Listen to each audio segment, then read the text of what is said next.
Ya saiki genti. Ya.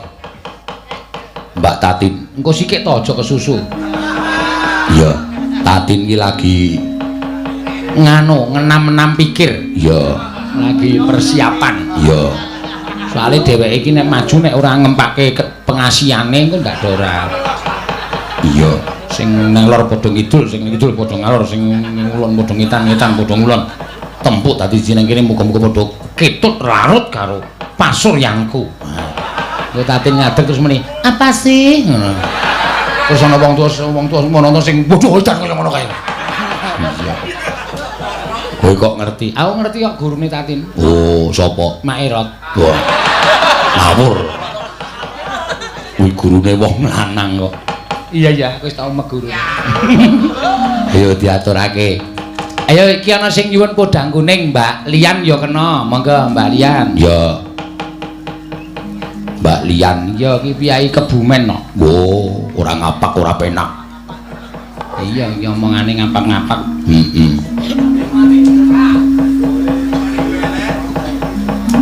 Sugeng wengi. Apa nek sugeng dalu nek cara Kebumen apa, Mbak? Nggih sugeng dalu Padalang. Oh, nggih sugeng dalu pada. Sami mawon. Pada baik. Nggih pada baik. Pada baik kaya kowe. Iya. Tuli isa tekan kene ya Rika saka Kebumen. Nggih ning radi kedagar-dagar niki wau. Apa? Rada kedagar-dagar kula. Mudar ora kowe. Kedagar-dagar iki apa no? Kebrusuk-brusuk. Nek cara kono kene kono. Cara mriki mbok kesusu ngaten nggih. Mboten kesusu, kedagar-dagar ya keblusuk-blusuk. Mboten maksudnya niku kemerungsung kesusu, nek kedagar-dagar niku kesusu. Oh, berarti kedagar iki kesusu to no. Oh, ndelok dagarmu. Mantul.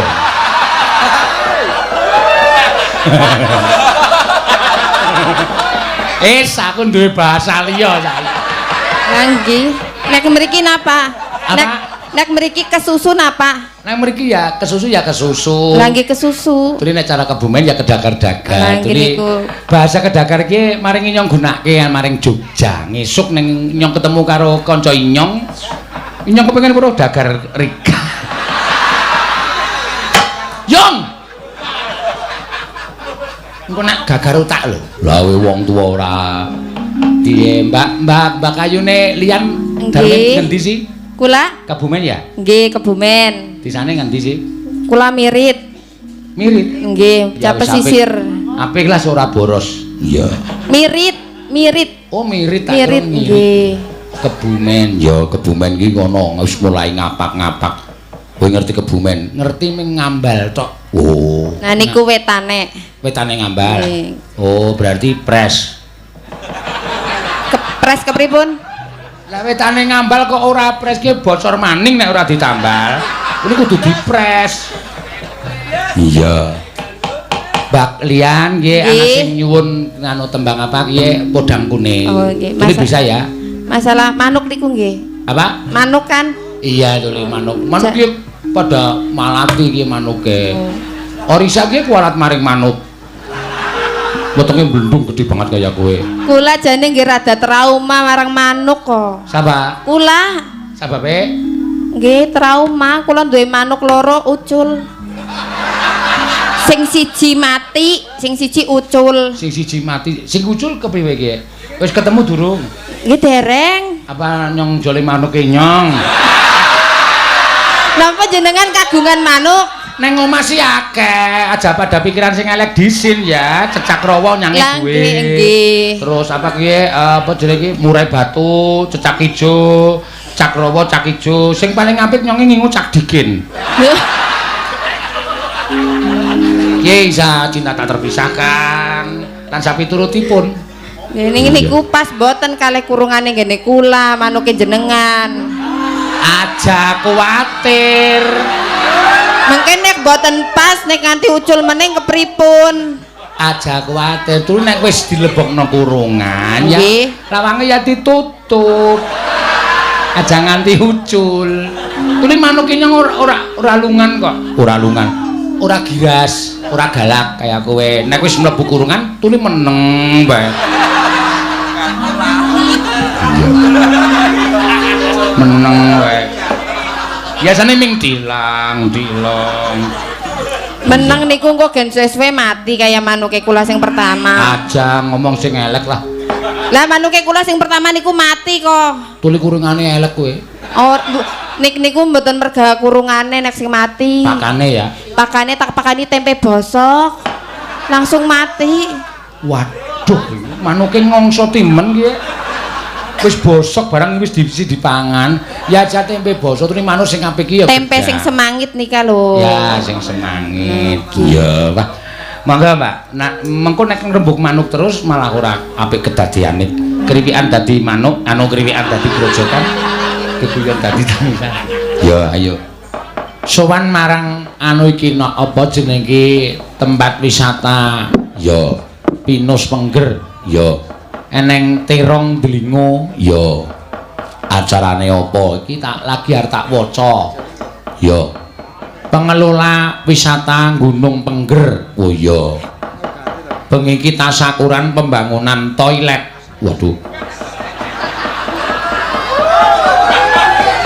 tasakuran pembangunan toilet MCK dan sumur bor sumur dalam dari CSR Angkasa Pura ya kanca-kanca pengrawit karo Ibu Presiden entuk bonus ya nguyuh ayo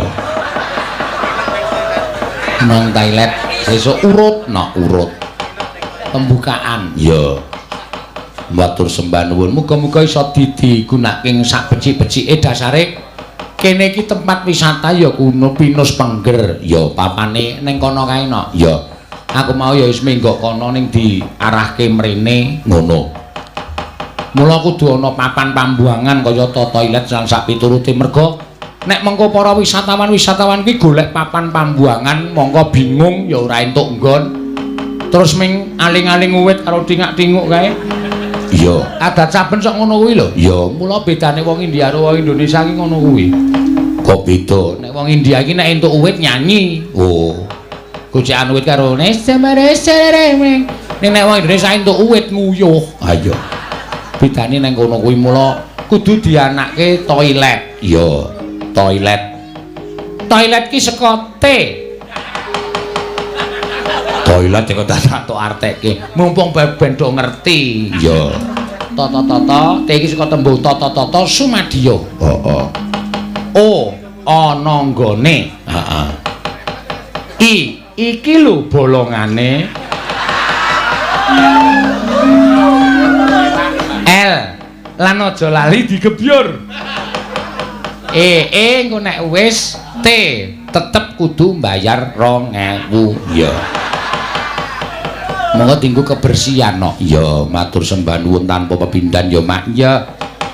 Ora ana atur ingkang wajib tak aturake coba atur panuwun karo pengelola wisata Gunung Pengger kene sing wis kepareng nimbali karo awake dhewe nggone ngaturake pasugatan. Ya. Ya kuwi wayang sewengi natasna ya mboyo iso sewengi ya diaturake kagem para lenggah para sutresna budaya sing lenggah ning terong sak kiwa tengene kene ya mula ayo padha seneng-seneng suka-suka parisuka ya ngelingi yen to wisata Gunung Pengger kuwi milik bersama ya milik warga terong kene mula kebersihan apik lan orane wisata Gunung Pengger iki gumantung karo para masyarakate sing lenggah ning terong kene. Nek padha rumangsa handarbene, padha rumangsa angrungkepi wekasan mesti padha melestarikan, ora bakal piyai terong kene kok mentala ngrusak papan wisata Gunung Pengger utawa gawe kotor papan Gunung Pengger. Merga iki mujudake sawijining devisa, ya pemasukan tumraping dusun terong. Nek saya akeh sing padha rawuh wisatawan saka domestik lan luar negeri sing padha rawuh saya kondang kajuwara Pinus Pengger terong kene saya akeh wisatawane wekasan saya akeh devisa sing masuk wekasan iso dienggo pembangunan dusun terong utawa desa terong kene no ya ngono ya Mak ya mula ora mung pengelola wisata tok sing duwe kewajiban jaga nanging uga kabeh masyarakat ya melu jaga ya panjen sing becik ya kaya ngono iya komplit iki diaturake sowan mrene no ya sak gamelan wayange Toto iki wis ana nawala sing tiba ning pangkon. Ya. Mebel Ude Cahya Jati. Jalan Candi Ijo, Candi Keblak, Bokoharjo, Prambanan Sleman. Oh iya. Bapak panggih melayani kusen, pintu, lemari, tempat tidur, peti dan lain-lain. Pedine ora. Lah mbok menawa iso gawe ra tak karyake sisan to. Iya. Matur sembah nuwun. Karo iki Assalamualaikum Mbah Cangik dari Cak Marlis Sono Keling Surabaya. Oh iya. Ki malah piyai ki nang ndi ana. Iya, awake dhewe sowan ning ITS Surabaya wingi ya rawuh. Ya. Nyuwun lagu Kembang Rawe. Oh, ngasta Mbak Tatin kagem Mbah Tarmi Muntuk. Oh iya. Iki tak buka isik mak. Iya kok le rapet men ki apa iki? Iya, dilem. Yo diaturake. Assalamualaikum kula rapak. Wah, iki Pak Karjilan iki mesti ya. Kumbul Sari Piyungan kula nyuwun lagu pepeling. Oh iya diaturake. Yo, sinden-sinden eneng 7. Monggo iso diaturake mboko siji sing baku dibuka rasane sik. Ya. Sa. Sa.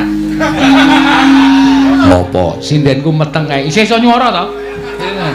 Tak kei dit. Ya rene.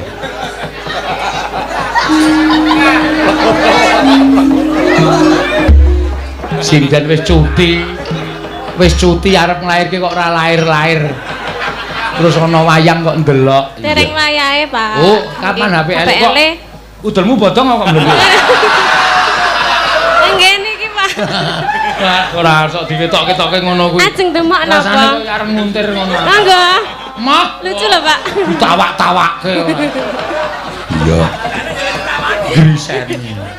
Iya, ya kabeh iki nek pas meteng ngene mesti wudele mendonong ya, Mak.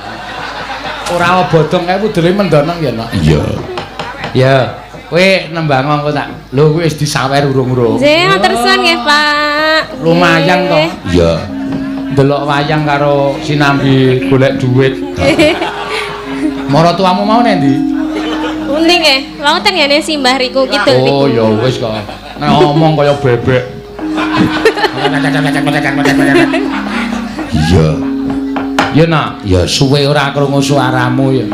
Iya ya Mak, iya wis kebacut cuti Pak, kula cuti riyin ya. Lah iki disusul siji meneh. Sinten, Pak? Mbak Ayu. Oh, nggih Ayu. Heeh. Mbak Ayu malah le cuti arep meruput iki wedi nek anu apa jenenge kaya Mbak Ika kae. Iya, iki jare arep cuti meruput. Iya. Sak sing lanang. Heeh, muga-muga sak sing lanang. Ya ampun to, Pak. Ben rantil pemetu. Ayo. Iya. Kepeling no? Iya. Men bocahe sesuk dadi wong sing nek lanang saleh nek wedok salehah. Amin. Iya. Sing dijaluk ya ngono ya Mak. Iya. Lah nggonmu kowe iki ado-ado ya nonton ki ora. Mboten aweng celak kok, Pak. Piyungan to? Mboten riku niku garek ndronjong. Engko nek kowe iki meteng-meteng kok ndronjong. Iya. Ora oleh mlaku dalan biasa wae mlaku ndangak ngene. Ora ana wong meteng kok le mlaku ngene. Kene banter banget duduk. Abot ngarep ya, Mak. Heeh. Orisa iki ora meteng kowe abot ngarep kok. Lah napa nek sing abot? Ora apa-apa. Ayo, kepeling, isi kelingan ora? Ya. Sesuk anake nek wis metu terus le mlebu meneh nyambut gawe umur nek umur 2 tahun. Mboten selapan. Selapan. Selapan ki sing ngemiki e. Mboten napa-napa. Apa tok jak wae ora apa-apa. Tok jak wae men bocah iki ngerti budaya. Penabuh do. Sip. Men ngerti budaya dadi nek mangsa anakmu nangis ki langsung lulus ngono wae. Rasa wigeringa-ringa. Engko rak gamelane do.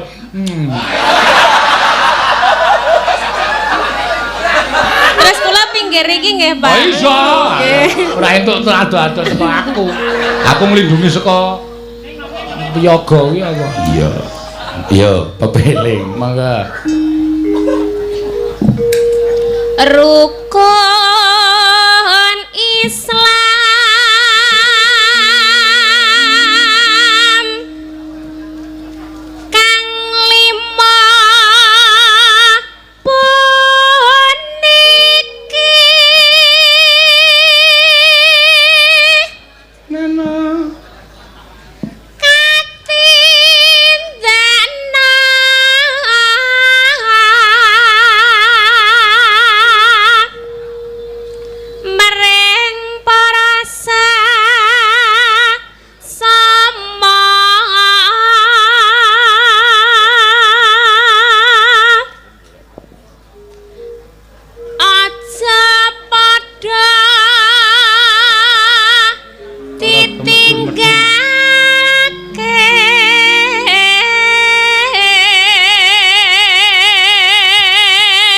mbakku semelange nang kene iki lho.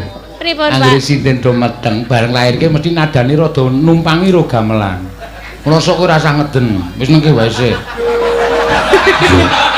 Nek krasa kae kira-kira digawa karo bojomu engko sik Pak, men anu men bablas sisan. Dadi engko tekan rumah sakit iki begitu diluk langsung wer ngono kuwi.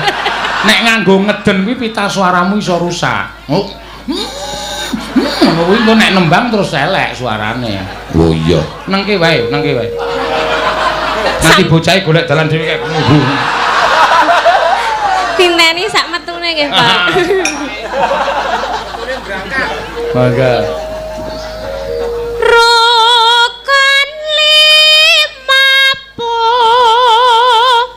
niku sahadate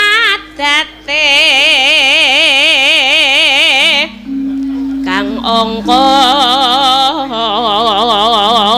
siji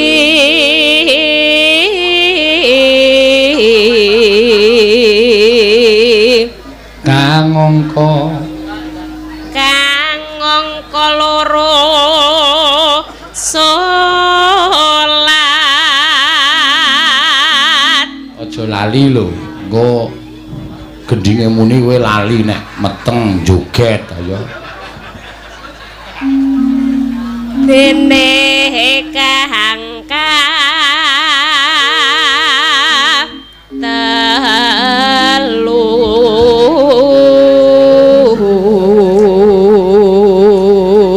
Ramadan nindake poso Ramadan nindake poso kapatiakat ping 5 ibadah haji rukun Islam sampurna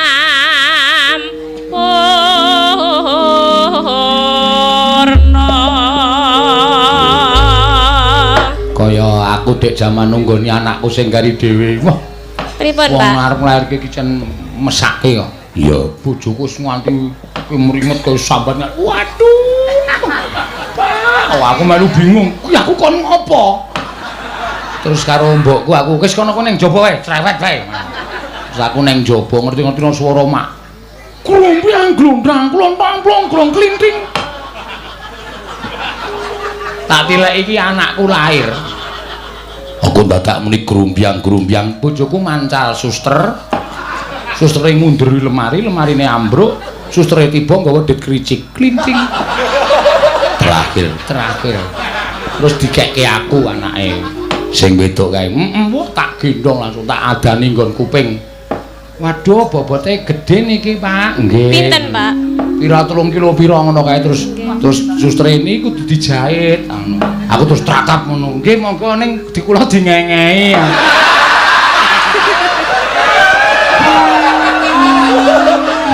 oh tenan kuwi asli awak sustre wae kemekelen kok aku muni ngono kuwi bapak iki lucu demak-demek jelas dingengei nggih ra kecang sithik aku mangga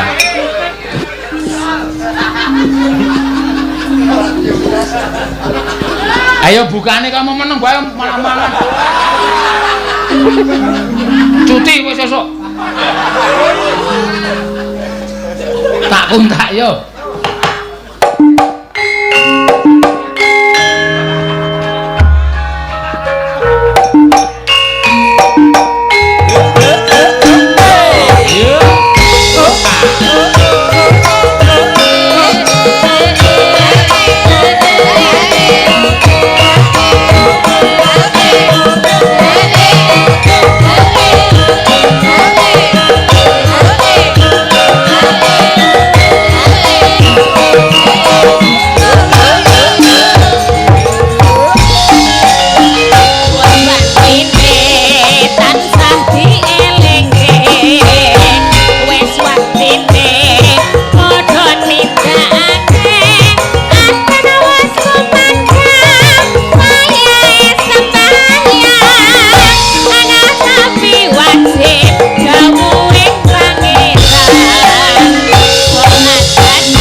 nggo tamba kangen.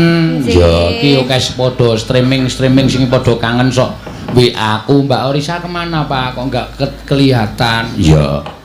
Mbak Orisa baru hamil. Oh iya ya Mak. Tunggu saja. Besok kalau sudah lahir tentu akan pentas lagi. Ya. Ora apa-apanya. Paringi duit. Suwe ora tak paringi to kowe. Ya nuwun nggih Pak Salim, Pak. Heeh. Lho sing sinden sing demenake ya ngene iki. Ya. Salim karang tak kredit kok. Niki nggih tumbas popok, Pak. Oh iya. Oh pira to kuwi wisan? Pinten? Niki to? Oh kuwi pira kuwi?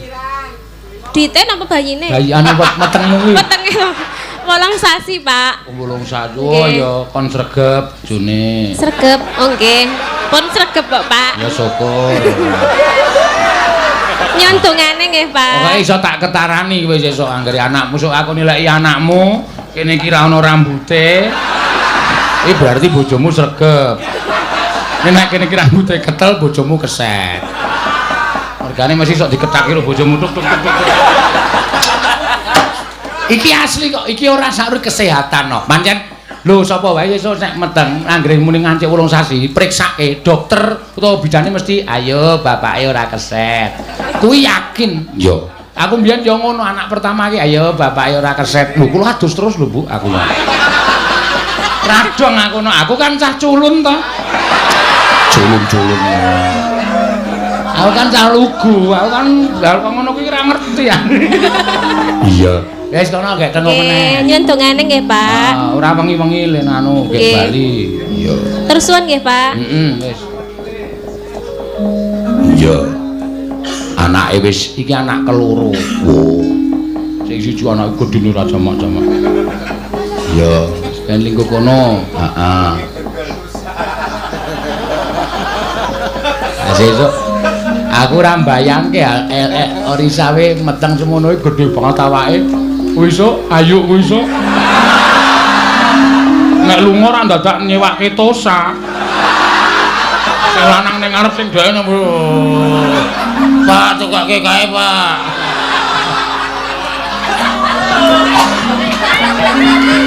Hei. Iya. Ling iso ya, Mak. Lho, tenan yo asli nek wong wedok modele lemu, mesti nek meteng lemu no. Ya, ini nek wong wedok kebacut kuru, metenge ya kuru. Tur oke-oke wong meteng mesti mundak, tambah berat badannya mesti bertambah. Oh, ngono ya. Iya. Ora bakal kae sesuk ayu kae wis aja nek ndi-ndi lho, Guys. Sesuk nek ora ana ondrok sing sukup, kuwi spray kae tok bolong tengah. Dinggo ndas bleng ngono. Nutupi apa?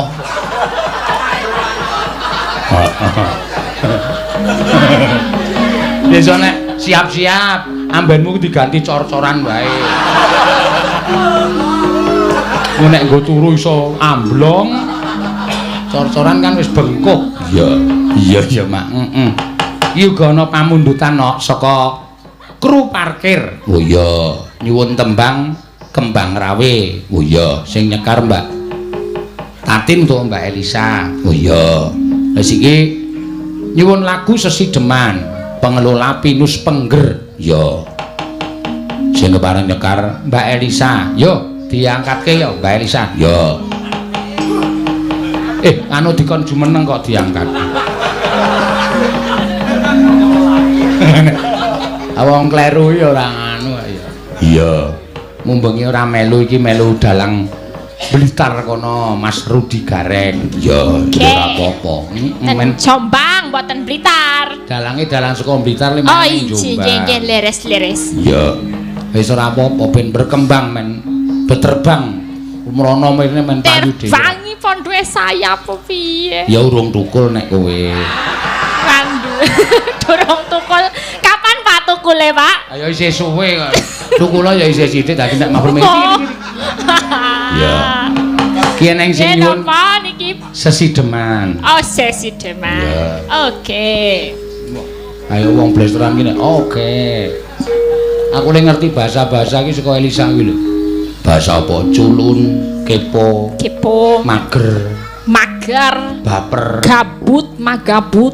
Nek baper ya ora. Baper, bawa perasaan. Oh. Paseno baper ora? Ora. Aku ora. Tenane. Ana sinden anyar biasane melirak-melirik biasa. Aku karo iki aku wis tepung suwe kok. Oh, wis tepung. Lho, ketoke mau matane rono-rono. Matamu. Weruh aku pedhake. Aku wis tepung suwe karo Mbak Iin karo Mbak Lian wis tepung suwe. Sadurunge kowe takon nyinden, kowe viral tak gawe viral kuwi aku wis tepung karo Mbak Lian karo Mbak Iin wis tepung. Mbak Iin iki mbiyen sadurunge nyinden bakul duren. Oh, Mbak Iin bakul duren. Mbak Lian bakul apa? Mbok aku ora ngerti aku. Mbak bakul apa? Tempe. Bakul tempe, Pak. Oh, Mas Gowong kru kamera pinus engger podang kuning. Ya, wah, akeh iki sing nyuwun. Ya ora apa-apa. Ning iki sing nyuwun akeh wis tak keke Orisa mau dadi. Oh, ora apa-apa. Dan kok anake ya ponakan kowe. Waduh. Ponakmu wong kowe kok urung meteng kok. Lah, kan aku karo Oriza sapantaran dan iki onti, tante, bule. Sapantaran kok Orisa wis duwe bojo anak loro kok kowe isih dhewe.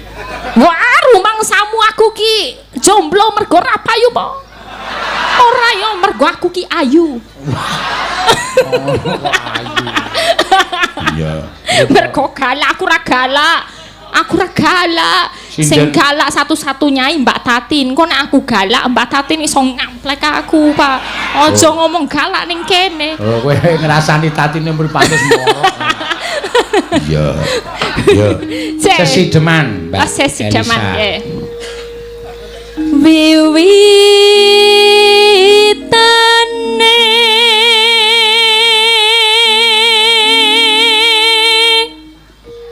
anderek sang peke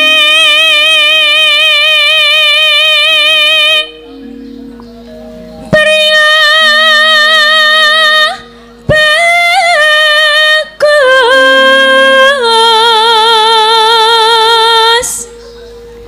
kang ngolah budaya asline nganggo sinden-sinden liyane WL ki ora saka aku. Sinden. Heeh. Sopo? Ki saka Sopo? kesepakatane kanca-kanca pengrawit. Wizogo. Wizogo. Wizogo. Oh, sing pengen Wizogo. Heeh. Ben cuci mata nih. Nah, wiyagane iki men iso do. Sawangane iki men beda. Sawangane ben beda. Ya ora apa-apa. Iya, terutama sing bonang. Sing bonang ternyata Mas kowe iki bojomu meteng lho. Meteng kok meteng. Ya, eling. Ya, bantal dawa. Kula aturi eling. Bantal dawa.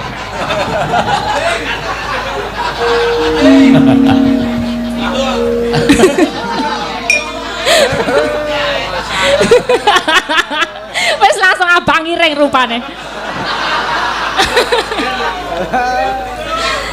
Sowan menyang kutha gedhe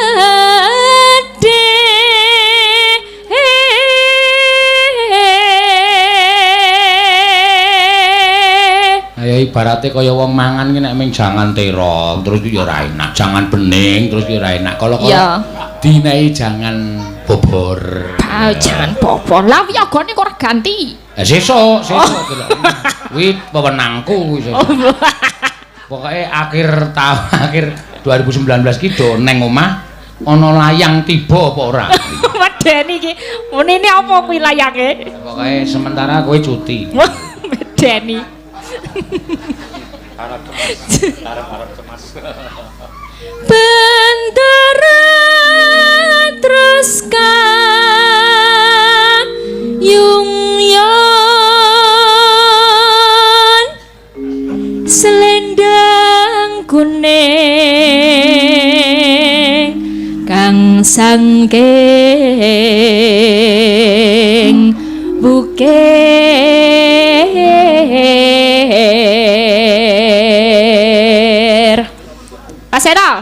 Wis tau dolan rene durung? Pinus kono? Iya. Oh, sudah. Oh, denane. Oh, wis kono kuwi ana tempat foto, ana.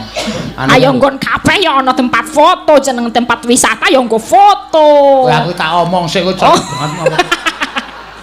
Ya. Gon sing ngene iki lho kaya I love you ngene iki. Oh, I love you. Jantungnya terus adi ning tengahe kae terus. I love you artine apa sok ngerti Den? I love you ki artine apa? Aku ra duwe. Oh. I love you aku happy kamu jarene. Happy apa? Happy senang. Oh, beda happy karo. Iya, macam-macam Pak. Iki nek foto ning kono ya murah lho, bayare 3.000.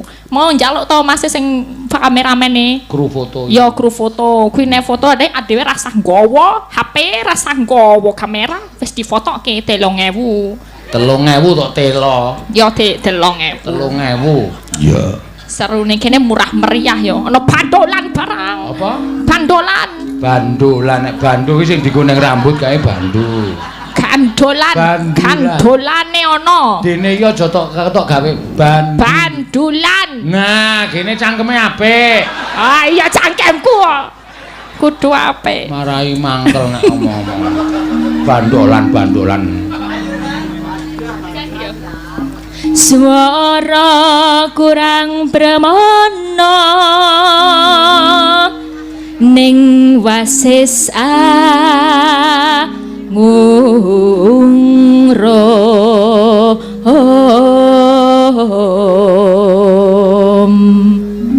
angungrom marang bendara Dyah Sulistya pijer ngincangake alis terus tresno sesideman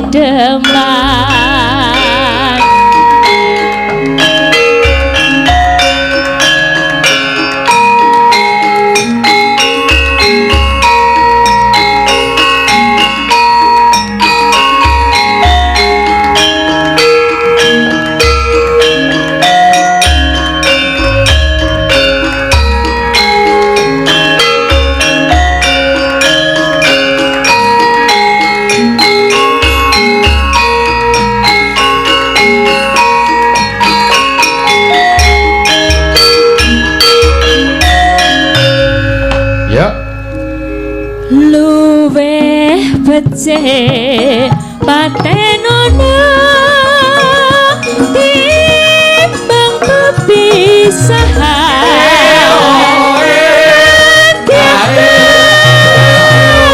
Sulistya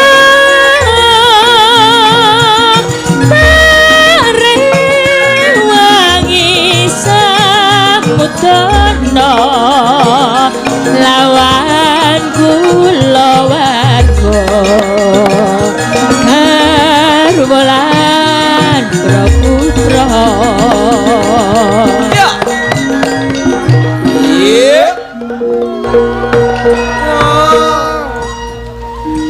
liwat kincanging alismu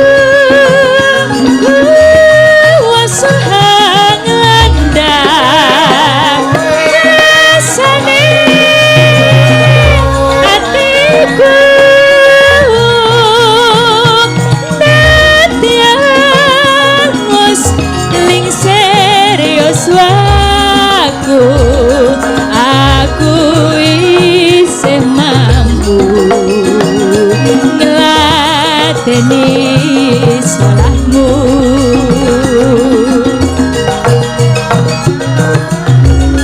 mongko kowe bocah gunung nadyan bocah gunung ketua ngajerimpo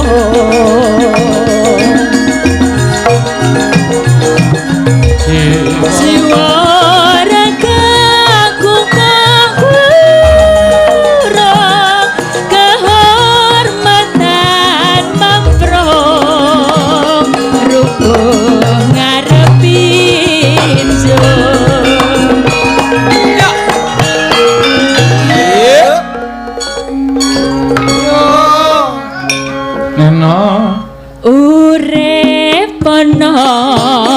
Kuto gede kowe tak tukoke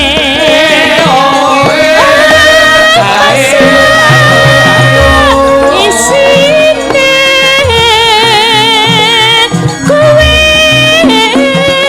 apa wae nadyan sesidem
sidemanipun mengke menawi wonten malih mangcaosi dhuwit riyin matur sembah nuwun saiki sesuk aku duwe rancangan kira-kira kowe setuju ora napa iki kanca-kanca iki nek prai esuk jak kemah ning Pinus ning kene iki oke tapi sing jireh ana lho sapa sing jireh Paseno engko aku ndresel nang gone sinden-sinden yo ngawur padone jak kumpul ning kene. Ya ayo aja wacana to. Wingi wis njaluk apa ning endi? Bali. Pertama kali arep ning Bali, bar kuwi rasida mangulon ning Bromo, rasida meneh mangulon meneh ning Malang. Jane ora perkara rasida, wektune. Ah, wektune ya. Wektune saiki gagasan kapan? Kapan ya? Apa sesuk suatu saat digawe prei sesasi ngono nggo piknik.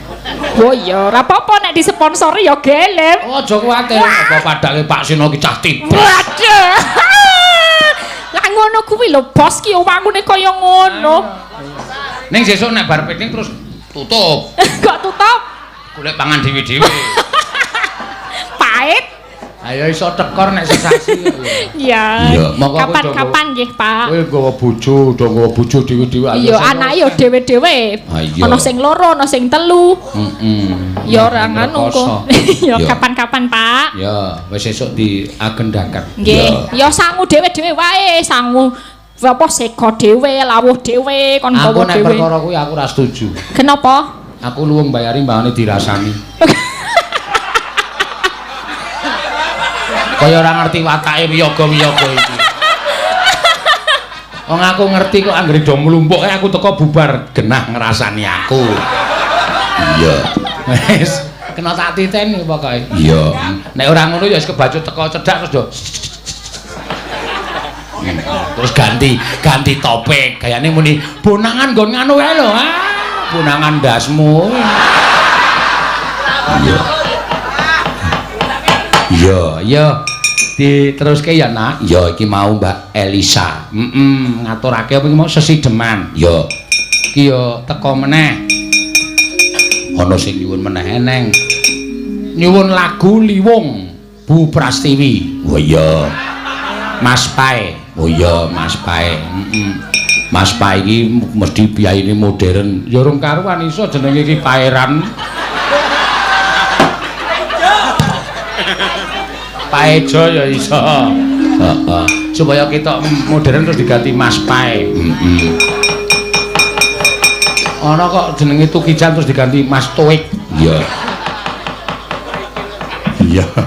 Men ora ketara lendesit yo iya. Nek tumrap aku ya malah bangga wong jeneng Jawa ku ya malah apik kono. Ya pancen ya bener ngono, Mak. Ya diaturake genti. Ya. Iki ana sing nyuwun Kembang Rawe. Saka sapa? Saka kru parkir. Ya nek jane ya. Lho. Kae piye positife kene wayangan apa kono? Nek kene wayangan ya tak teruske, nek kono arep wayangan kene tak bubarke. Iya. Lah iya kok suarane nganti mlebu son ting ting ting ting. Iya. Ya diaturake. Monggo Mbak Agnes sak menika. Ya diaturake Mak. Monggo. Kembang Rawe. Ya. Iki ngopo e, do ngopo e? Mboten Mbak Tatin to, Pak. Hah? Wau pamundhutane Mbak Tatin lho. Engko Tatin engko gampang. Ya, iki men diratakke wae. Ya. Oke. Tatin kok iso ana podang kuning kok Tatin ya iso. Ya. Terus iki ning sing nyuwun meneh. Oh, iki Kembang Rawe loro kono sing nyuwun. Ya, saka kru parkir karo Cak Marlis sono Keling Surabaya. Oh iya. Monggo. Dibawani sik Slendro Sinom Grandel. Ya. Neno.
Upama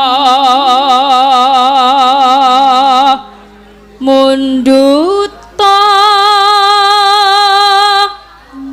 rokmi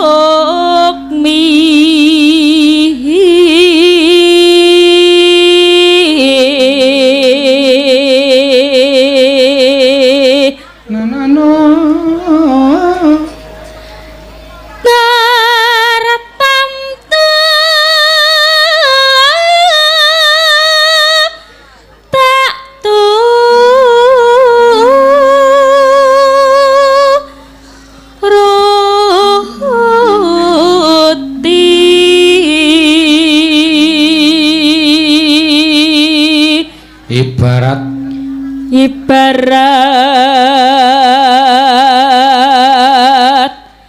wong numpak perahu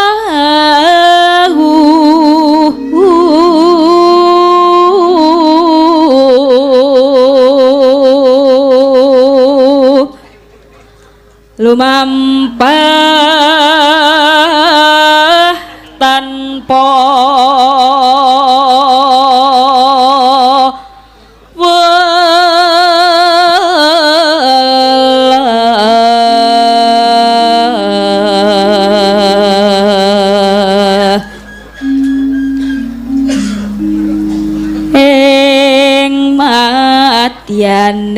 yaning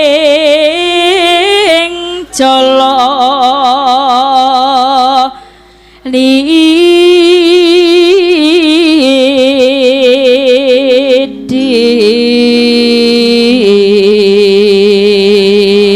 temah gonjing temah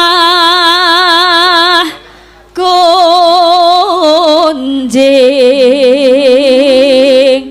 hanggenjong neng paku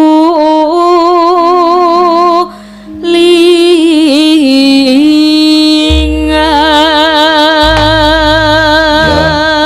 mangga ya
nunggal sebalik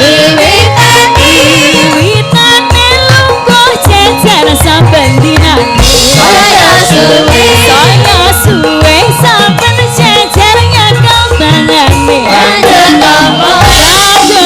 mas aku tresno caritane wong seneng nunggal sebalik wiwitane lungguh jejer saben dinane saya suwe saben jejer tangane banjur ngomong mas aku tresno kowe kembang seneng iki gawe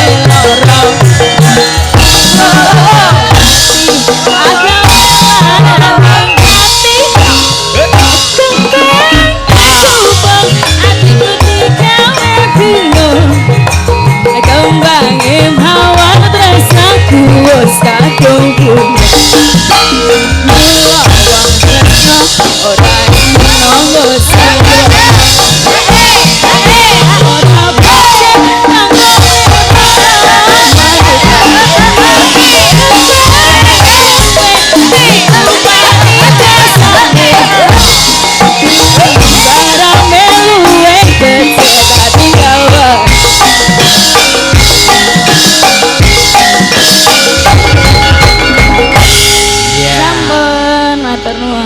Kembang rawe ya nek sing nyanyi ora iso joget ya mung begegek ya kaya Orisa mau amargane kae meteng Orisa iki nek gelem joget ya wa winginane nganggo jengkelit barang wedan kowe iki ora ya pancen ya apik ya mak ya nek anu apa jenenge iki inovasi kendangane neng tong guntung neng ngono nek ora dibareng karo gerakan tubuh ora pati apik oh ya pancen bener ya saiki genti ya Mbak Tatin engko sithik to aja kesusu ya Tatin iki lagi ngenam-enam pikir ya lagi persiapan ya soalnya dheweke iki nek maju nek ora ngempake pengasiane engko ndak ora iya sing nang lor padha ngidul sing ngidul padha ngalor sing ngulon padha ngitan-ngitan padha ngulon tempuk tadi jeneng kene muga-muga padha ketut larut karo pasuryangku. Kowe Tatin ngadeg terus muni, "Apa sih?" ngono. Terus ana wong tuwa menonton sing bodho edan kaya ngono kae. Iya. Kowe kok ngerti? Aku ngerti kok gurune Tatin. Oh, sapa? Mak Erot. Wah. Ngawur. Kuwi gurune wong lanang kok. Iya, wis tau meguru. Ayo diaturake. Ayo iki ana sing nyuwun podang kuning, Mbak Lian ya kena. Monggo Mbak Lian. Ya. Mbak Lian ya iki piyai Kebumen kok. Oh, ora ngapak ora penak. Iya, iki omongane ngapak-ngapak.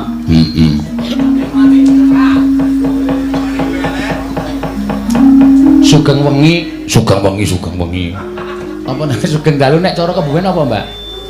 Nggih sugeng dalu Padalang. Oh, nggih sugeng dalu pada. Sami mawon. Pada baik. Nggih pada baik. Pada baik kaya kowe. Iya. Tuli isa tekan kene ya Rika saka Kebumen. Nggih ning radi kedagar-dagar niki wau. Apa? Rada kedagar-dagar kula. Mudar ora kowe. Kedagar-dagar iki apa nok? Kebrusuk-brusuk.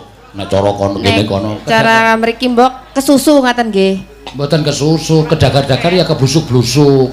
Mboten maksudnya niku kemerungsung kesusu, nek kedagar-dagar niku kesusu. Oh, berarti kedagar iki kesusu to, Nok. Oh, ndelok dagarmu. Mantul.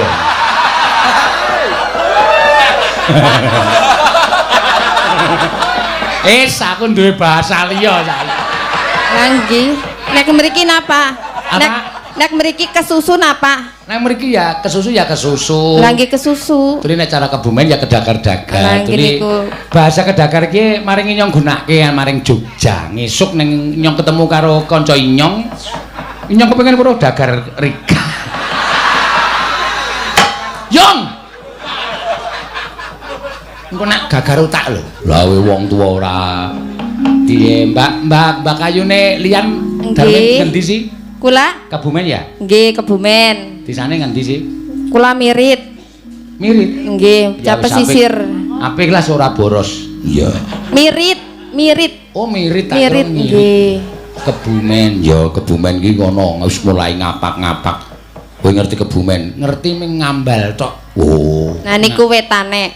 Wetane ngambal. Nggih. Oh, berarti pres. Kepres kepripun? Lah wetane ngambal kok ora pres ki bocor maning nek ora ditambal. Ini kudu dipres. Iya. Mbak Lian nggih ana sing nyuwun nganu tembang apa ki podang kuning. Oh nggih. Ini bisa ya? Masalah manuk niku nggih. Apa? Manuk kan? Iya itu manuk. Manuk ki pada malati ki manuke. Orisa ki kualat maring manuk. Wetenge blendung gede banget kaya kowe. Kula jane nggih rada trauma marang manuk kok. Sapa? Kula. Sababe? Nggih trauma, kula duwe manuk loro ucul. Sing siji mati, sing siji ucul. Sing siji mati, sing ucul kepriwe ki? Wis ketemu durung? Nggih dereng. Apa nyong jole manuke nyong? Napa jenengan kagungan manuk? Neng omah sih akeh, aja pada pikiran sing elek disin ya, cecak rawa nyangi duwe. Nggih. Terus apa ki apa jenenge iki murai batu, cecak ijo, cak rawa, cak ijo. Sing paling apik nyonge ngingu cak dikin. Ye isa cinta tak terpisahkan lan sapiturutipun. Nggih niku pas boten kalih kurungane ngene kula manuke jenengan. Aja kuwatir. Mungkin nek boten pas nek nganti ucul meneng kepripun? Aja kuwatir, terus nek wis dilebokno kurungan ya lawange ya ditutup. Aja nganti ucul. Tuli manuke nyong ora lungan kok. Ora lungan. Ora giras, ora galak kaya kowe. Nek wis mlebu kurungan, tuli meneng bae. Meneng wae. Biasane ming dilong. Meneng niku engko gen suwe-suwe mati kaya manuke kula sing pertama. Aja ngomong sing elek lah. Lah manuke kula sing pertama niku mati kok. Tuli kurungane elek kowe. Oh, niku mboten merga kurungane nek sing mati. Pakane ya. Pakane tak pakani tempe bosok. Langsung mati. Waduh, manuke ngongso timen ki. Wis bosok barang wis dipangan. Ya aja tempe bosok terus manuk sing apik ki ya. Tempe sing semangit nika lho. Ya sing semangit. Iya, Pak. Monggo, Mbak. Nah, mengko nek rembug manuk terus malah ora apik kedadiane. Kriwikan dadi manuk, anu kriwikan dadi grojokan. Keguyon dadi tangsa. Ya, ayo. Ngaturke podang kuning dipun bawani sak kersa panjenengan. Ya. Monggo. Nadyan wujud temong paksi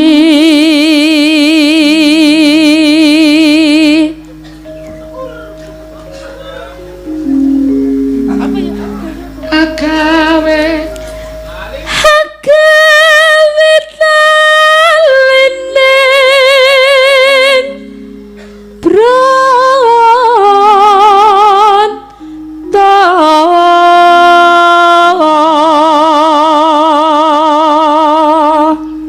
talinen alus manis tur mrak ati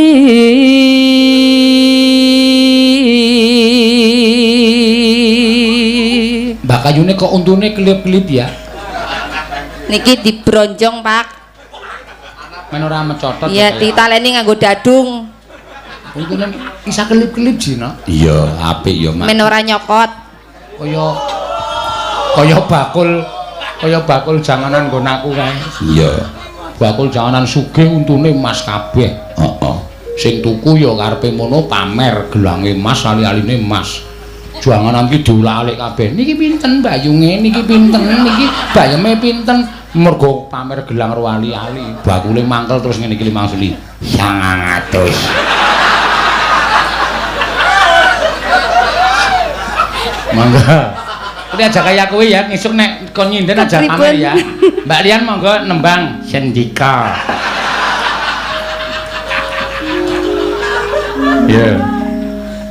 Wasamenggan kula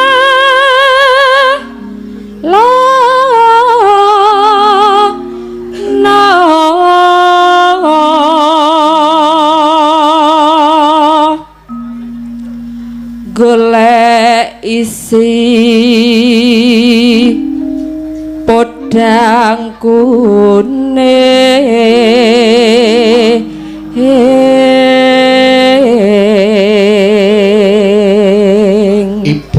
bunga ya tiku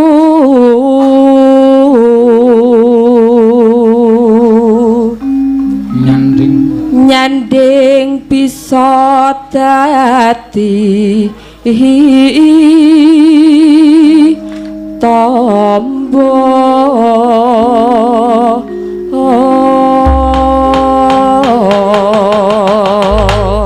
ya esok awan monggo esok awan ning omah wis ora krasan keluyuran anggolek ising tak sayang mudeng pikir akan ku golek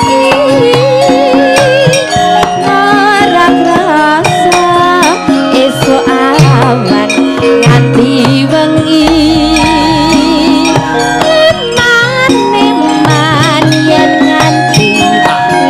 kang nyawang leyang tak sawang mencrok ning harapan kekatangan tak rindu saka katungan sarwa ngece dheweke kalih kenclok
ora krasan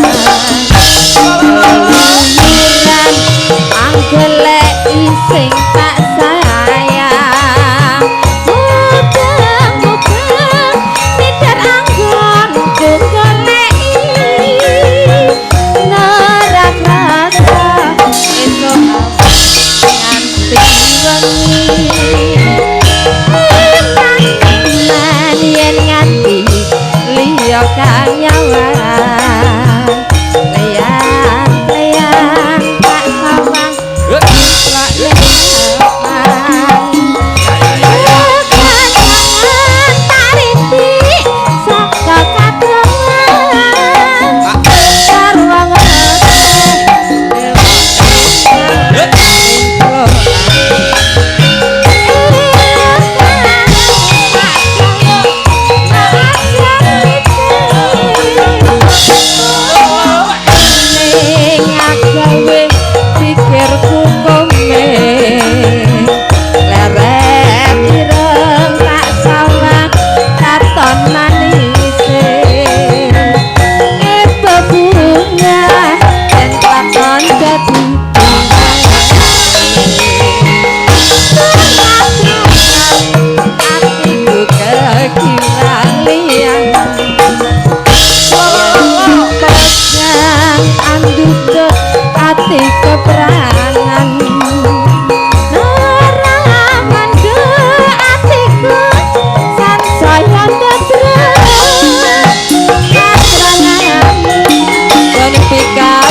sampun Pak Dalang. Ya wis. Matur sembah nuwun Mbak Lian, ya ngaturke podang kuning. Ya.